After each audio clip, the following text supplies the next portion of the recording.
día.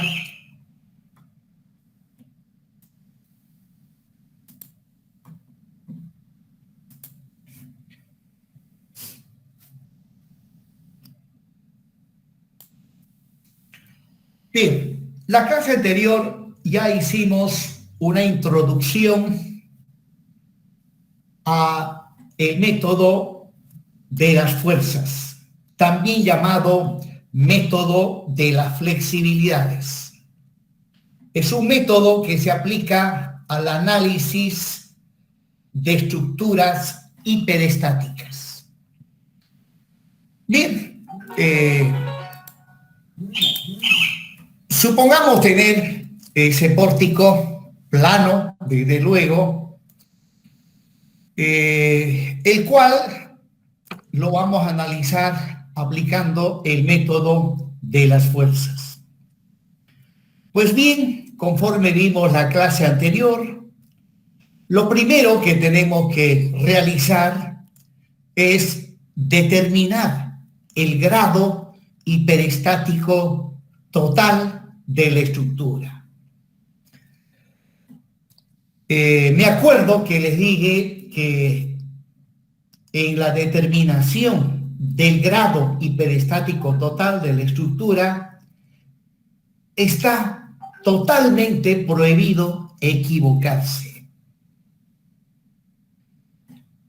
Bien, pues bien, calculemos o determinemos para este pórtico plano su grado hiperestático total. Empezamos calculando o determinando el grado hiperestático externo. Recordarán ustedes que para calcular el grado hiperestático externo necesito el número de reacciones en los apoyos. Observemos el pórtico plano. Tiene 3 apoyos en A, en J y en K, y los 3 son apoyos empotrados. En pórticos planos, en un apoyo empotrado aparecen 3 reacciones. Como tengo 3 apoyos empotrados, pues 3 por 3, 9. 9 ha de ser el número de reacciones en los apoyos. Luego, inmediatamente determino el número de ecuaciones de la estática. Pues bien, en el caso de pórticos planos, el número de ecuaciones de la estática fundamentales son 3.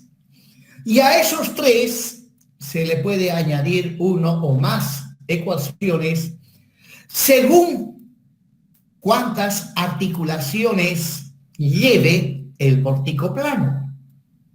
En este caso, a simple vista, observarán que este pórtico lleva articulaciones en total. En B hay 1, en F, en H y en I. Hay 4 articulaciones. Sin embargo, de esas 4 articulaciones, solamente la articulación en B me divide a la estructura en 2 chapas. Solamente la articulación en B me divide a la estructura en 2 chapas. O sea, a la izquierda del nudo B voy a tener una chapa y a la derecha voy a tener otra chapa. Por lo tanto, de las 4 articulaciones, la única que me permite adicionar una ecuación de la estática es la articulación en B. Por lo tanto, a las 3 fundamentales le adiciono 1 y el número de ecuaciones de la estática, en este caso, es 4. Por lo tanto, el grado hiperestático externo, que es el número de reacciones en los apoyos, menos el número de ecuaciones de la estática, 9 menos 4 es 5. Significa que de las 9 reacciones que aparecen en los apoyos de la estructura, 5 las tengo que tipificar como incógnitas hiperestáticas externas. Voy a tener 5 incógnitas hiperestáticas externas.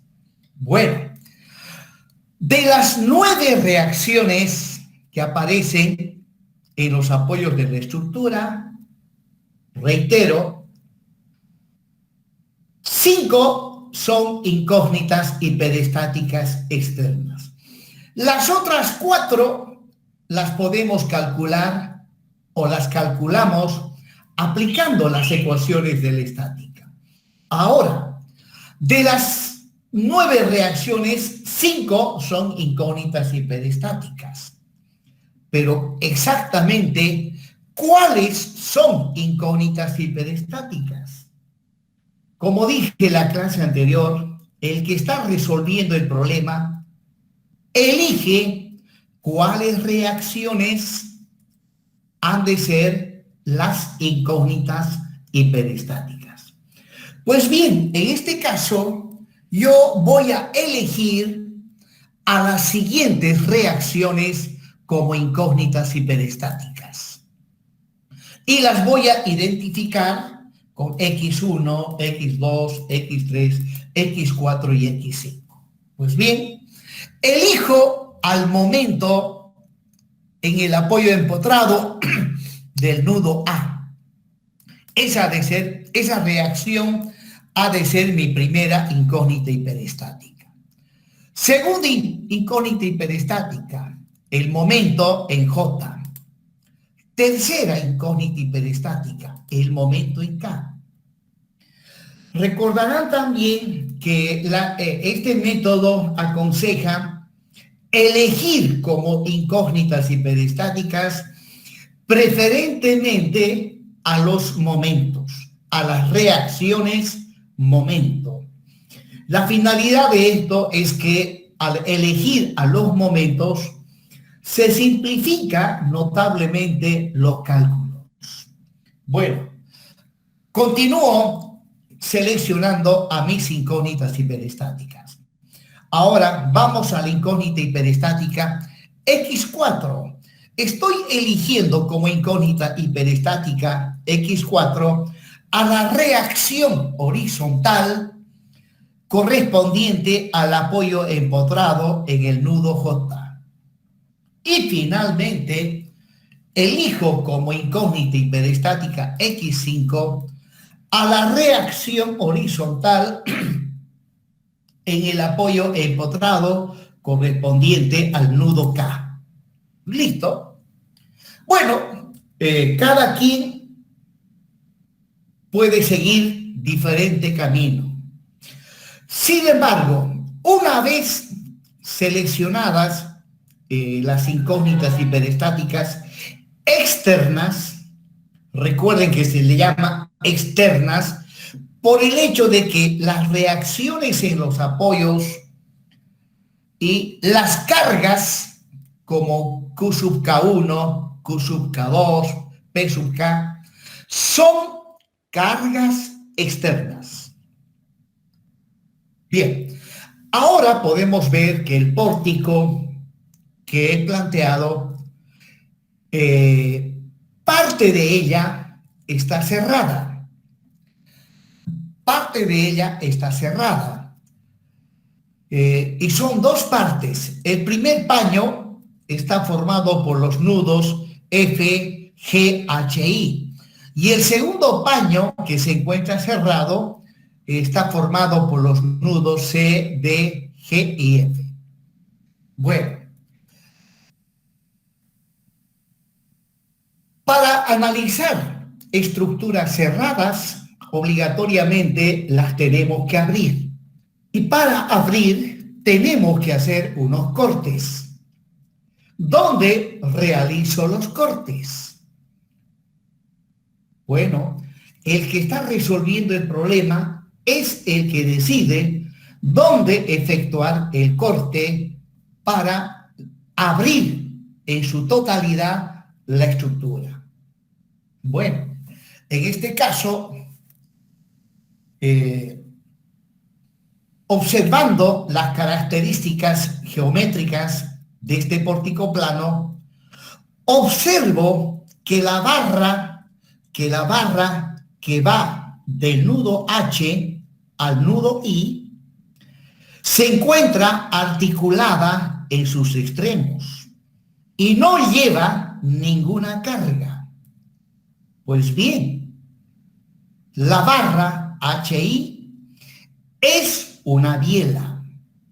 Las bielas, o se denominan bielas a las barras que no llevan cargas, se encuentran articuladas en sus extremos y por lo tanto, en cuanto a los esfuerzos internos, en una biela solamente hay el esfuerzo normal, que puede ser de tracción o compresión.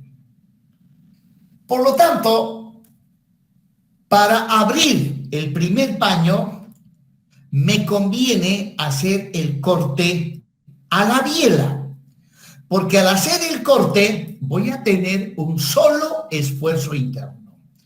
En cambio, si el corte lo hago a la barra FG, GI o FH, entonces ahí, al hacer el corte, me van a aparecer 3 esfuerzos internos: normal, cortante y momento. Entonces, el primer paño, que está formado por los nudos FG, HI, lo voy a abrir cortando la biela. Luego hay un segundo paño. También lo tengo que abrir y hay que cortar. Si corto en cualquier punto, sin previo análisis, entonces seguramente en ese corte han de aparecer 3 esfuerzos internos: momento, cortante y normal. Pues bien, para abrir el segundo paño, me conviene efectuar el corte ahí donde está la articulación en el nudo F. Observen que esa articulación afecta solamente a la barra FG. La articulación en F solamente afecta a la barra FG. Las barras FC y FH no están afectadas por esta articulación. Entonces, voy a efectuar el corte justamente donde está la articulación, ya que haciendo ese corte ha de aparecer solamente el esfuerzo normal y el esfuerzo de corte. Momento flector, no, porque en una articulación no hay momento flector.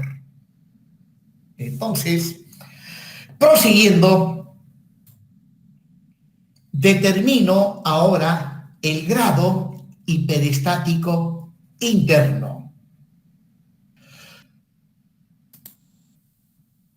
Dije que el primer paño voy a abrir cortando la biela.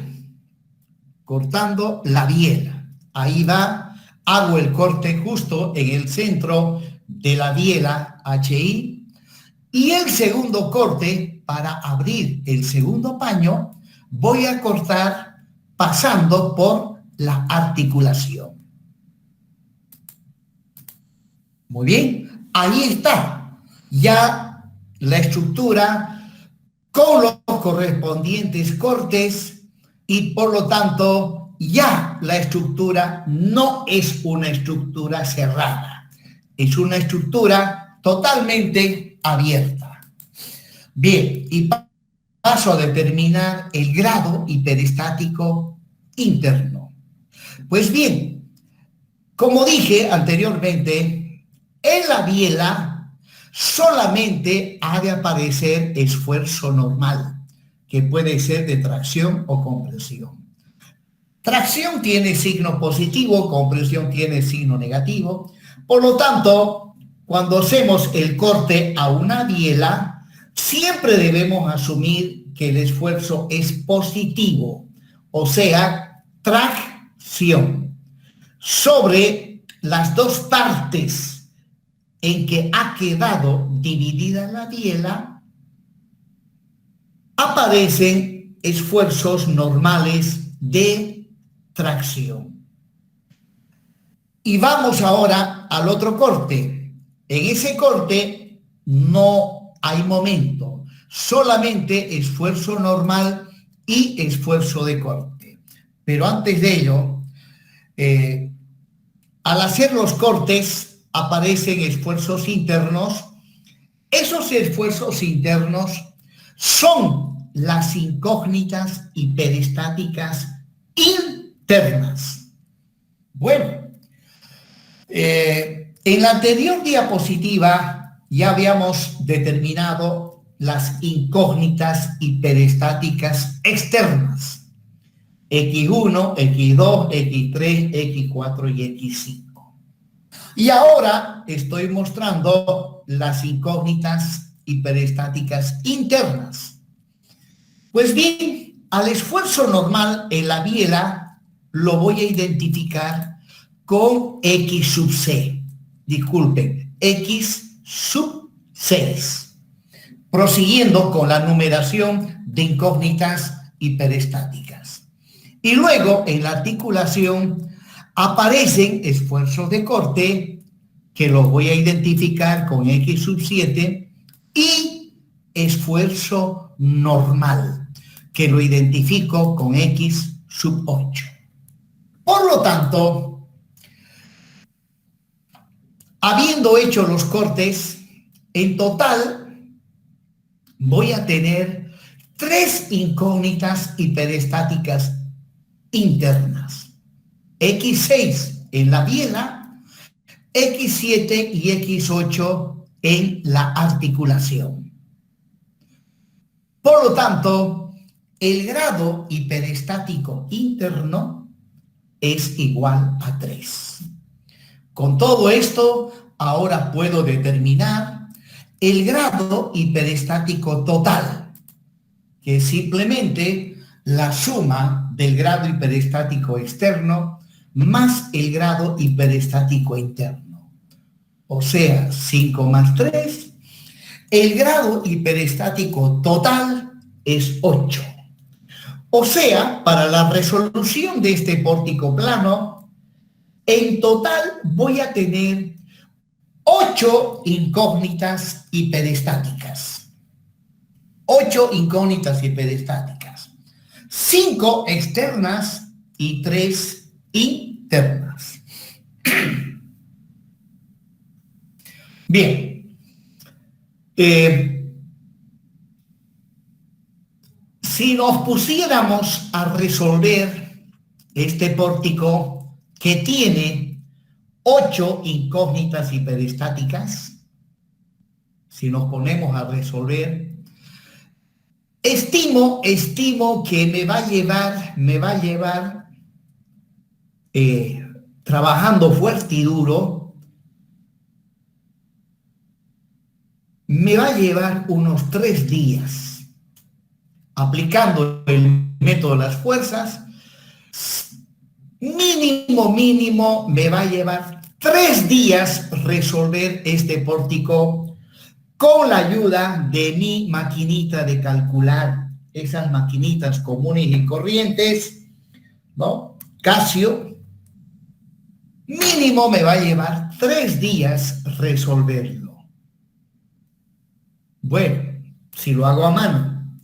Si lo hago con una computadora, como el RAM Element o el SAP 2000, ¿ya?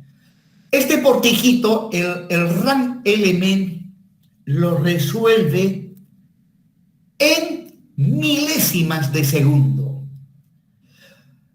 Más se demora introduciendo los datos al computador. Ahí es donde demoramos introduciendo los datos. Una vez introducidos los datos, Le ordenamos calcular y en un abrir y cerrar de ojos, el pórtico estaría totalmente calculado. Bueno, el método de las fuerzas, así como el método de las deformaciones que veremos más adelante, como dije en una clase anterior, fue creado allá por el año 1700 y pico, en la época llamado la era del Renacimiento. La era del Renacimiento va del año 1500 aproximadamente al 1800 y pico.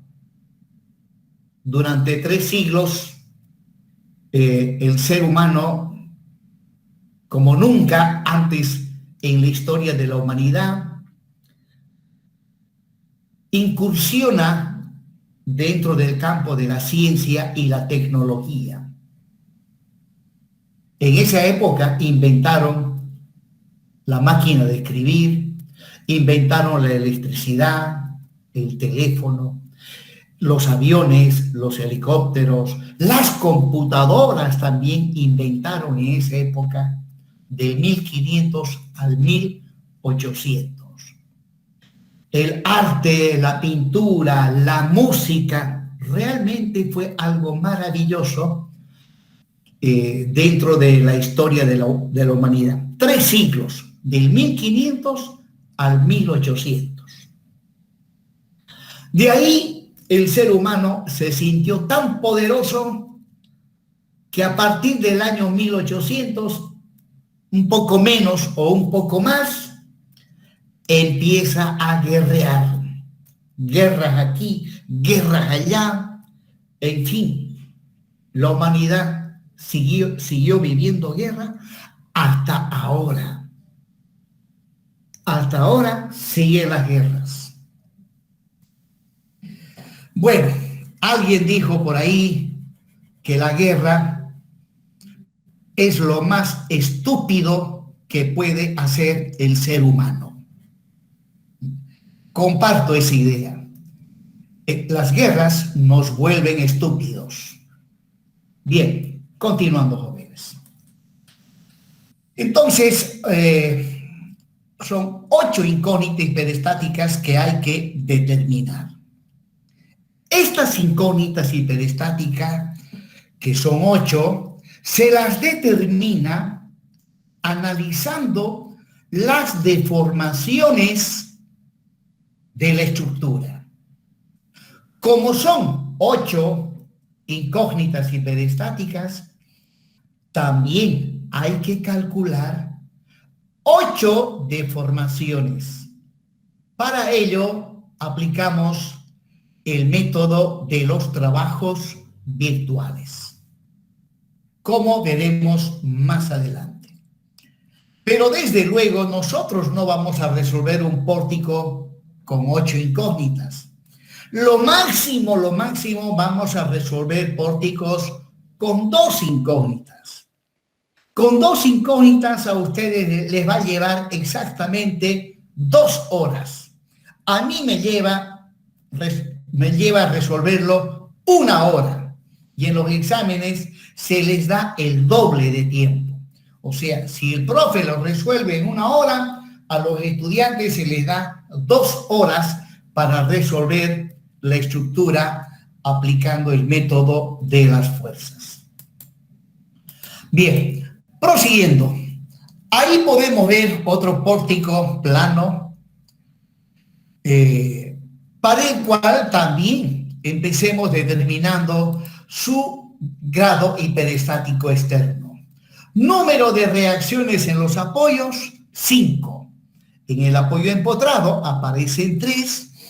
En el apoyo articulado fijo aparecen 2. 2 más 3, 5. Número de reacciones en los apoyos, 5. Número de ecuaciones de la estática, tan solamente 3. Aunque este pórtico presenta 2 articulaciones, pues esas articulaciones no me dividen a la estructura en 2 chapas, No hay por dónde dividirla en dos chapas. Bien, ahora, el grado hiperestático externo, que es número de reacciones en los apoyos menos número de ecuaciones de la estática, da 2. O sea, para la resolución de este pórtico voy a tener dos incógnitas hiperestáticas, X1, X2. De las 5 reacciones que aparecen, a 2 de ellas las tengo que considerar como las incógnitas hiperestáticas. Y las voy a identificar con X1 y X2. ¿Cuáles? Pues bien, elijo el momento en el nudo G, en el empotramiento. Esa ha de ser mi primera incógnita hiperestática. Luego, en el otro apoyo, no hay momento. Pues bien, elijo como segunda incógnita hiperestática a la reacción horizontal del apoyo articulado fijo. Y con esto ya tengo definidas las reacciones que van a ser mis incógnitas hiperestáticas. Bien, ahora, el pórtico presenta un paño que está cerrado y hay que abrir el paño para poderla resolver. Y observen que nuevamente este portiquito lleva una biela. Entonces me conviene hacer el corte donde está la biela. Ahí realizo el corte. Y en una biela, al hacer un corte, aparece solamente el esfuerzo normal, al cual le voy a llamar X3.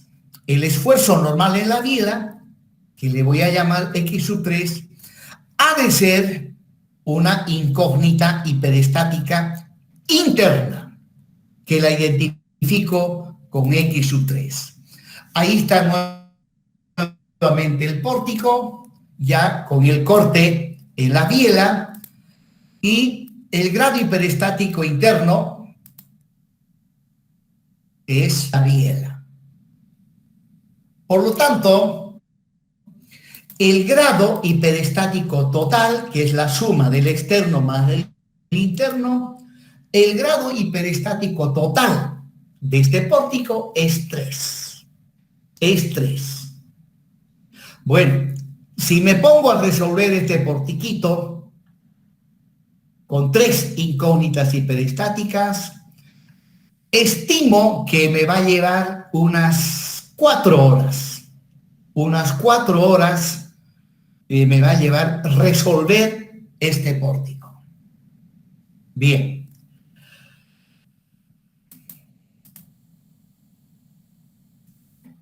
Ahí está nuevamente la estructura inicialmente planteada, mostrando las incógnitas hiperestáticas. Pues bien,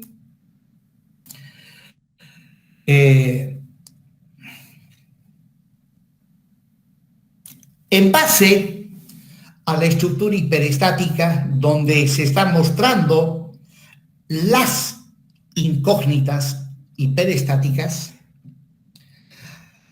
vamos a obtener una estructura denominada estructura isostática equivalente.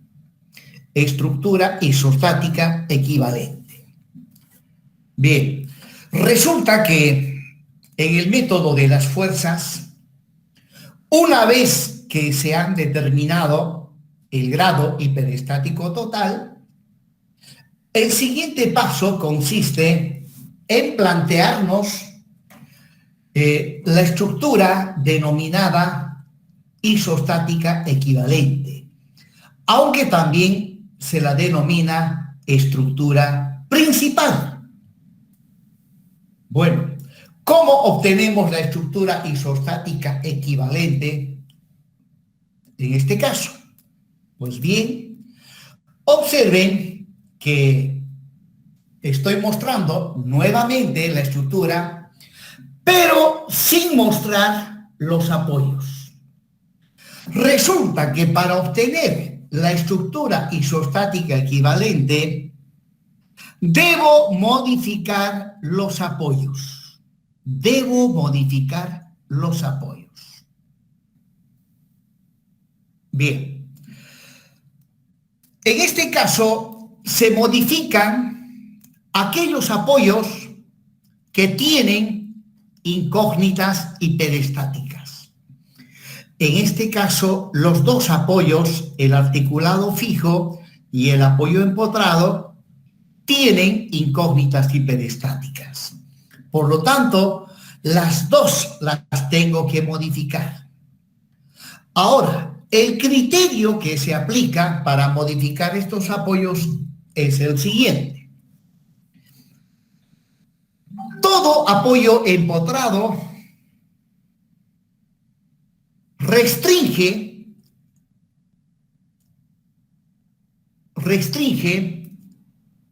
en este caso, observen el apoyo empotrado en el nudo G. Al colocar un apoyo empotrado sobre el nudo G,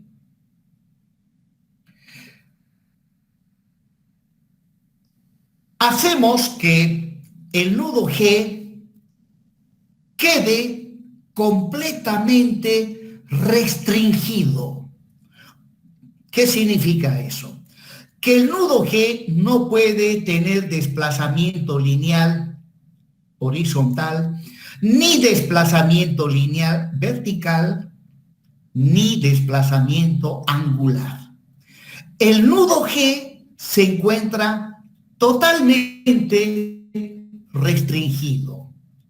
En ese nudo no va a haber desplazamientos lineales de ninguna índole, ni horizontal ni vertical, y también no ha de haber desplazamiento angular en el nudo G, ya que la característica de los apoyos empotrados es que restringen en su totalidad los desplazamientos del nudo.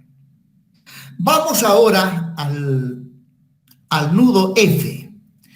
El nudo F lleva un apoyo articulado fijo. Pues bien, el nudo F se encuentra parcialmente restringido por el apoyo articulado fijo.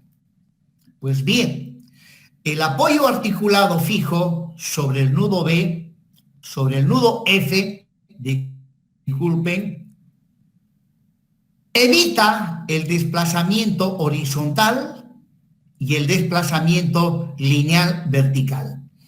Lo que no restringe es el desplazamiento angular del nudo F. ¿Ya? El apoyo articulado fijo no restringe el desplazamiento angular del nudo F. O sea, el nudo F, bajo las cargas que se le aplica a la estructura, ha de presentar desplazamiento angular, pero no ha de presentar desplazamiento lineal, ni horizontal, ni vertical. Muy bien. Ahora, modifico los apoyos. Resulta que el apoyo empotrado lo tengo que cambiar, ¿ya? El apoyo empotrado lo tengo que reemplazar por un apoyo que permita desplazamiento angular. ¿Por qué desplazamiento angular? Porque mi incógnita es un momento y el momento está asociado al desplazamiento angular. Entonces, repito, el apoyo empotrado lo voy a reemplazar por un apoyo que permita desplazamiento angular. Pero no tiene que haber desplazamiento lineal, horizontal ni vertical. Y el apoyo articulado fijo lo voy a reemplazar por un apoyo que permita desplazamiento lineal en la dirección de la incógnita X sub 2. Repito, el apoyo articulado fijo lo tengo que reemplazar por otro apoyo que permita desplazamiento lineal en la dirección de la incógnita hiperestática X2. Muy bien. Y el apoyo empotrado, reitero, el apoyo empotrado lo tengo que reemplazar por otro apoyo que permita desplazamiento angular en la dirección de la incógnita hiperestática X1. Pues bien, aquí están los apoyos. Miren, en G ya no va apoyo empotrado, va un apoyo articulado fijo. Resulta que el apoyo articulado fijo permite desplazamiento angular del nudo G en la dirección de la incógnita X1.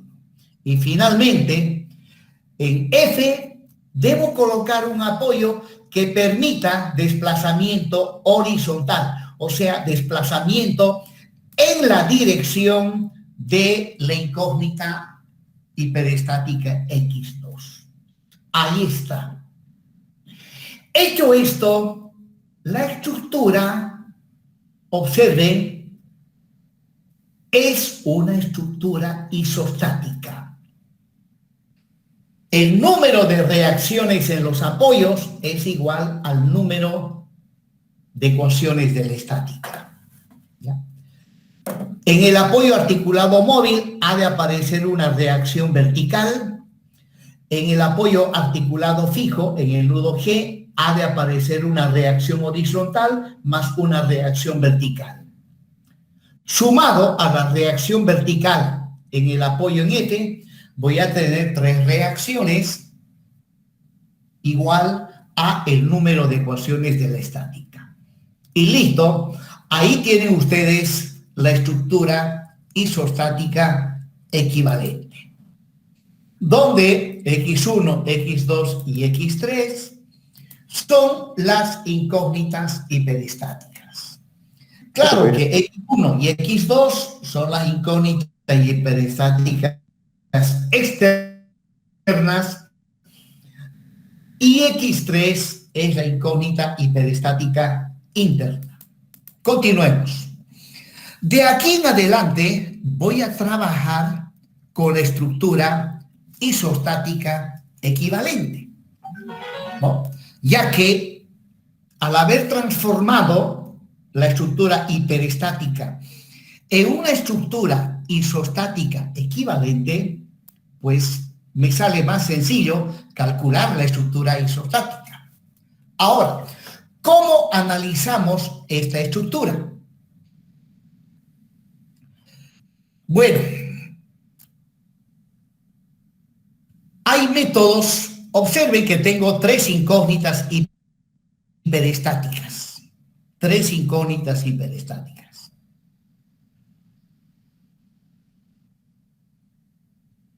El procedimiento más apropiado para resolver consiste en aplicar el principio de superposición de efectos. Se supone que en esta etapa del cálculo no conocemos el valor de X1, de X2 y desde luego no conocemos el valor de X3. Entonces, para resolver la estructura isostática equivalente, aplicamos el principio de superposición de efectos. Para ello, previamente voy a llamar estructura principal a la estructura isostática que he obtenido, pero sin las cargas, sin ninguna carga. Ahí va.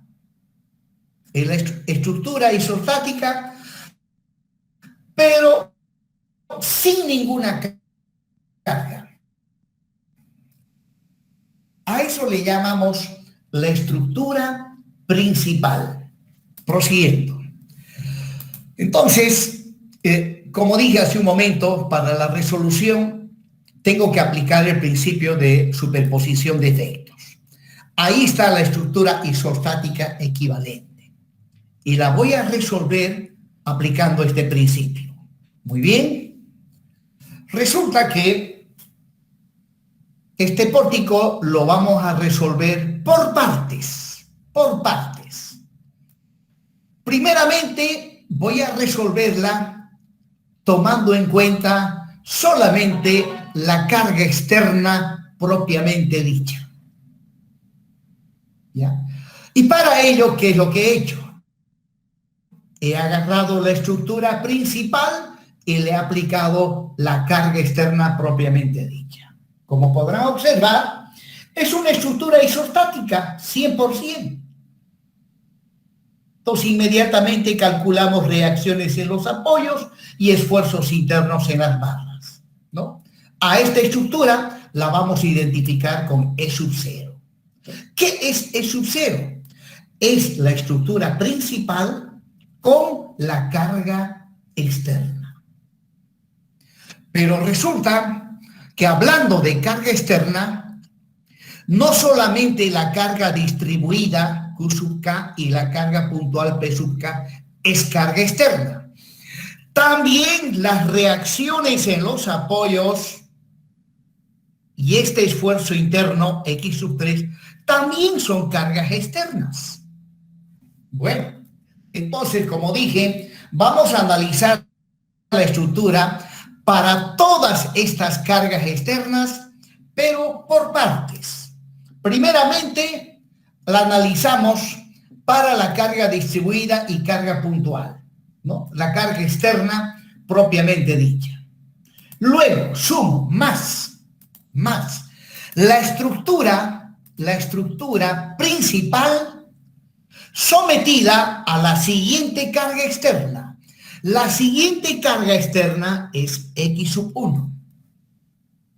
La siguiente carga externa es X sub 1. Bueno, resulta que no tenemos el valor de X sub 1. Disculpe. ¿Me podría ¿Sí? repetir qué era la X sub 0, por favor? X sub 0. Volvemos para atrás. X es sub 0. Es la estructura principal con la carga externa propiamente dicha. La estructura hiperestática o su equivalente, que es la estructura isostática equivalente, lleva todo un conjunto de cargas externas.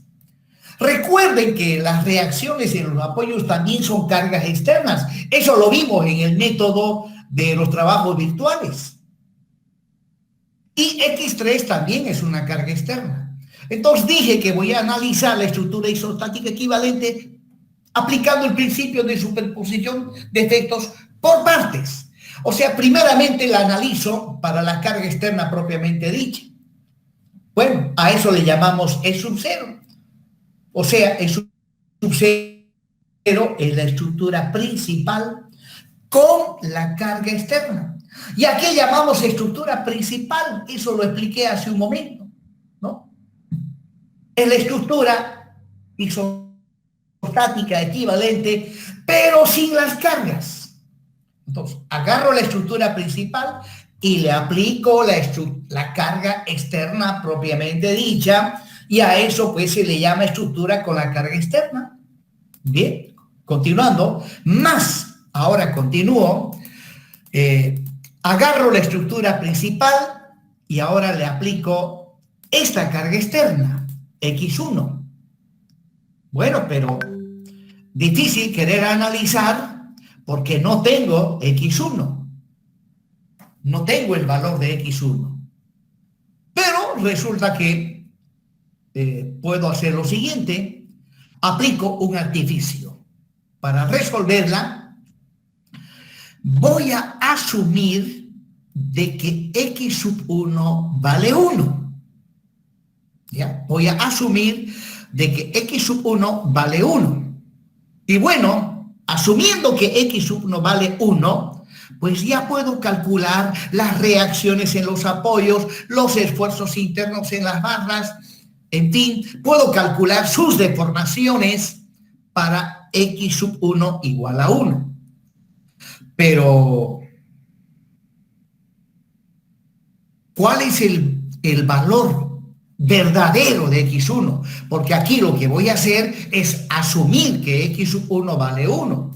Obviamente, x sub 1 no vale 1.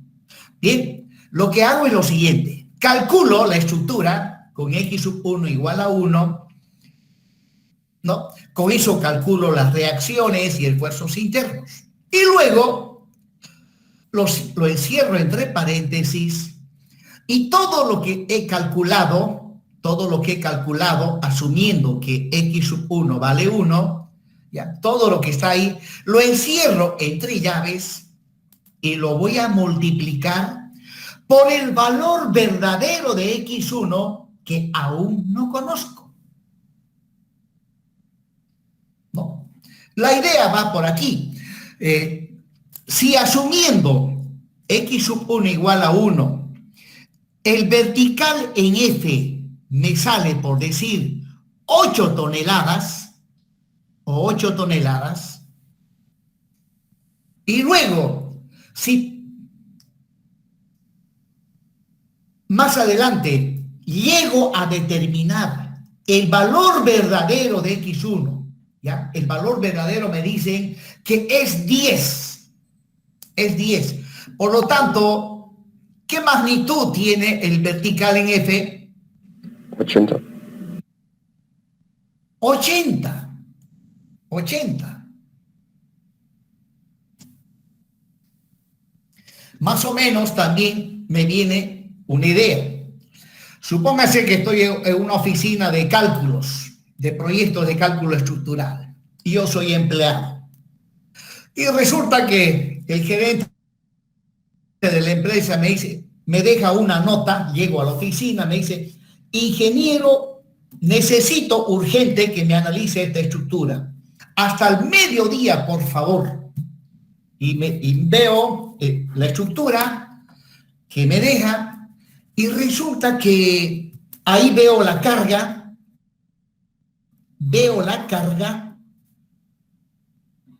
y todo lo demás, y observo que el gerente se olvidó darme el valor de la carga.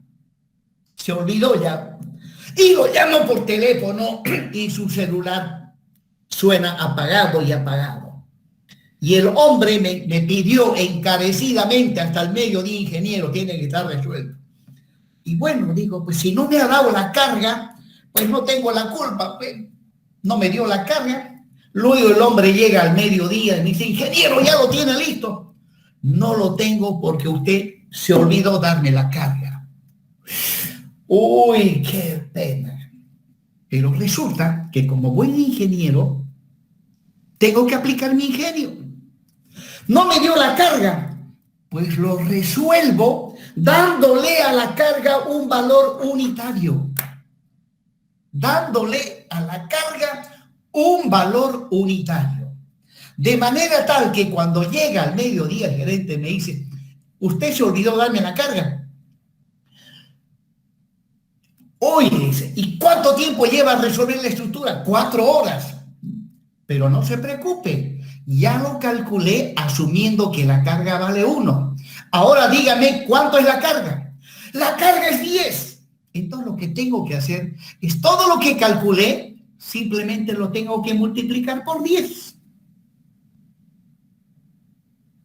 Y listo. Y eso no me va a llevar mucho tiempo. Es nomás aplicar un poco el ingenio. En el cambio de grupo que realicé el día de ayer, a mi WhatsApp particular llegaron muchísimos pedidos. Ingeniero, por favor, adicióneme a su grupo. Bueno, inmediatamente abro el grupo de la persona que quiere, abro y dice ahí, ingeniero, por favor, anóteme en el grupo nuevo. Obviamente lo quiero anotar, no es que no.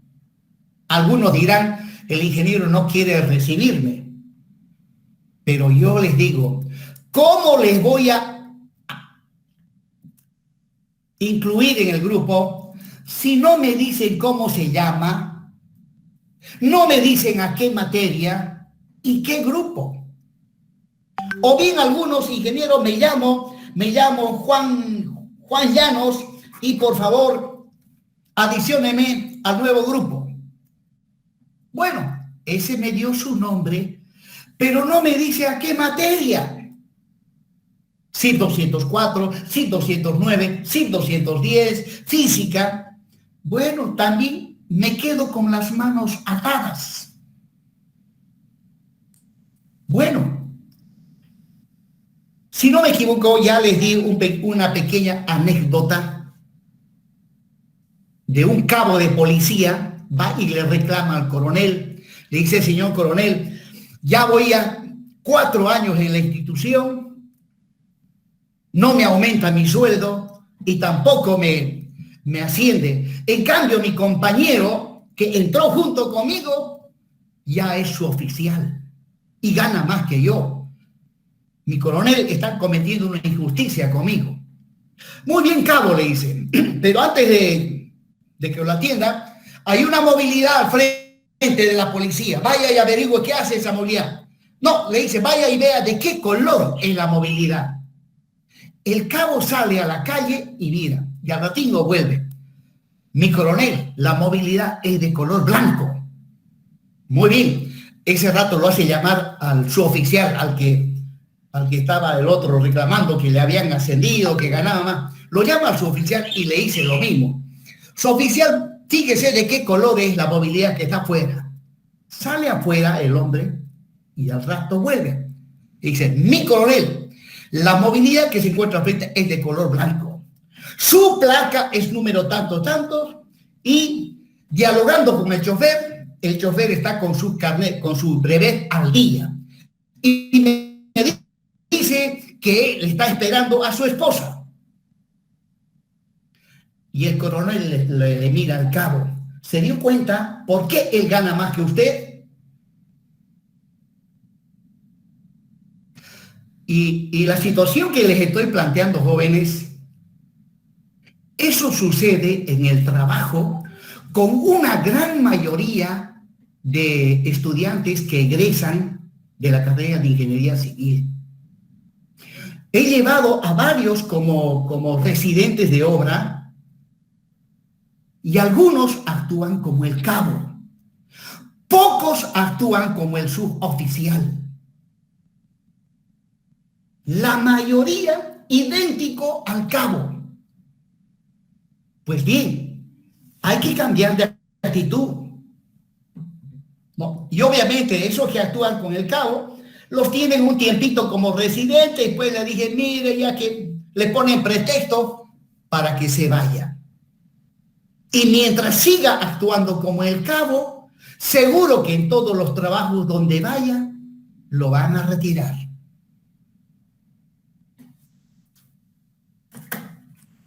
Bien, jóvenes, continuemos. Ahora, como estoy aplicando el principio de superposición de efectos, pero antes de ello, a la estructura que se ha analizado, asumiendo que X sub 1 vale 1, se le denomina la estructura principal con la carga X sub 1 igual a 1. Continuando. Ahora, otra vez la estructura principal con la siguiente carga externa. La siguiente carga externa es X2, cuyo valor también no conocemos. Pues bien, la estructura principal la resolvemos también dándole a X sub 2 un valor unitario. Calculo reacciones, calculo esfuerzos internos, deformaciones y todo lo demás.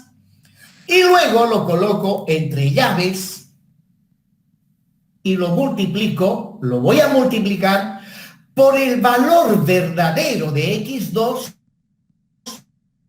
que por el momento no lo conocemos. Y a la estructura principal calculada con X sub 2 igual a 1, le denominamos la estructura E sub 2. O sea, E sub 2 es la estructura principal con la carga X sub 2 igual a 1. Continuando, falta una carga más. Ahí está la estructura principal. Y esa es la carga que falta, X3, cuyo valor también no lo conocemos por el momento. Le damos un valor unitario, calculamos reacciones, esfuerzos y deformaciones, y luego, entre llaves, eso tiene que estar multiplicado por el valor verdadero de X3 que aún no lo conocemos. Pues bien, la estructura principal calculada con X3 igual a 1 se denomina E sub 3. E sub 3 es la estructura principal con la carga X sub 3 igual a 1. Y con eso he completado el análisis, aunque por separado, pero ya completé todas las cargas. Bien, según el principio de superposición de efectos, puedo plantearme la siguiente ecuación, que dice que la estructura inicialmente planteada es igual a la estructura principal con la carga externa, más la estructura principal, asumiendo que X sub 1 vale 1, multiplicado por el valor verdadero de X1, más la estructura principal calculada asumiendo que X sub 2 es igual a 1, multiplicado por el valor verdadero de X2, finalmente, más la estructura principal con la carga X sub 3 igual a 1, multiplicado por el valor verdadero de X sub 3.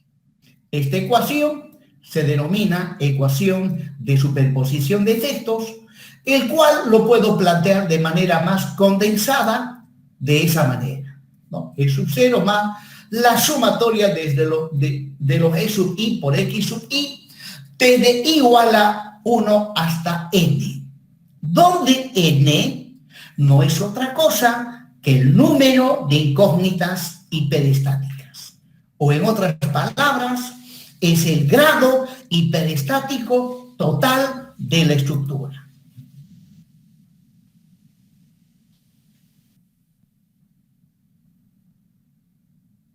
Bien.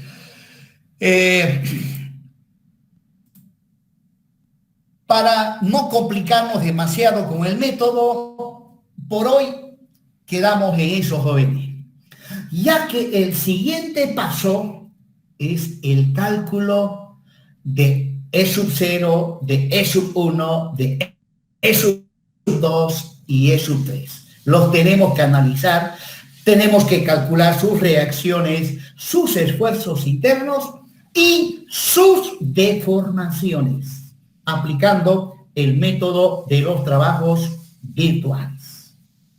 Eso lo vamos a ver en la próxima clase, después, claro, del examen, que es el día sábado. Bien, jóvenes. De repente por ahí alguna duda, alguna consulta, no solamente sobre este tema, tal vez tienen alguna duda sobre el examen. Una consulta. Adelante. Buenos días, ingeniero. Buenos días. En el práctico de golpe, si puede ver, nos puede dos datos de temperatura. ¿Con cuál trabajaríamos? El esquema no da un... A ver, hay una interferencia que no me permite. Está sonando su micrófono. A ver. ¿Otra vez? Que en el esquema, en el dibujo, nos da un dato de temperatura y luego en los datos nos da otro dato de temperatura. Práctico. Bueno, sí, es cierto que hay un error, por favor. Como es un práctico, ustedes asuman lo que dice el gráfico, en el gráfico. Y si falta algún dato, auméntenle, complétenle el dato.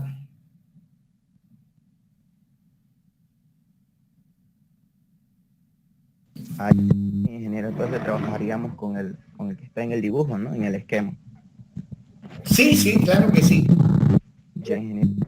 Otra consulta, ingeniero, ahorita más. En el dibujo que usted nos mostraba hace rato sobre los ejercicios hiperestáticos, esas bielas llegan a ser vigas de Arioste. No, no, no, nada que ver. Las vigas de Arioste son vigas cuya finalidad es disminuir la longitud de pandeo de una columna. Y bueno, sí, una biela puede funcionar como una viga de Arioste, siempre y cuando esa biela esté conectada a unas columnas. Pero si la biela no está conectada a unas columnas, pues no es lo que usted dice, ¿no? Una viga de Arioste.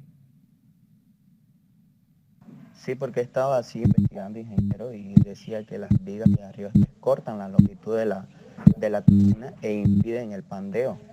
Y a su vez también se cortan esfuerzos de tracción y de compresión, como usted me había dicho. Pero sí llega a ser una viga de equilibrio, ya que estas vigas de equilibrio se colocan en las zapatas para equilibrar los esfuerzos y soportan grandes momentos, creo. Evidentemente, las vigas de equilibrio van a nivel de las fundaciones, pero no siempre a nivel de las fundaciones, también van a nivel de planta baja. Van a nivel de planta baja y la finalidad de esta viga es absorber los momentos que le llega de arriba de la estructura y evitar que esos momentos lleguen a las fundaciones. Pero estamos hablando de un tema que no compete a CIP 204. Ah, sí, sí, ingeniero, es que, pero como va por ahí, ¿no? Digamos, porque se parecen, digamos, usted no estaba hablando sobre esas bielas que soportan esfuerzos de tracción y de compresión, entonces yo asumí de que eran, no sé, vigas de Arioste. No siempre son vigas de Arioste, porque hablando de vigas de Arioste, hay vigas de Arioste, hay vigas de equilibrio, hay vigas entreadoras, hay vigas de atado, en fin, hay una tipología de vigas que cada una de ellas cumple una función específica en la estructura. Pero eso ustedes lo van a ver en las materias de hormigón 1 y hormigón 2. Ok, ingeniero, gracias.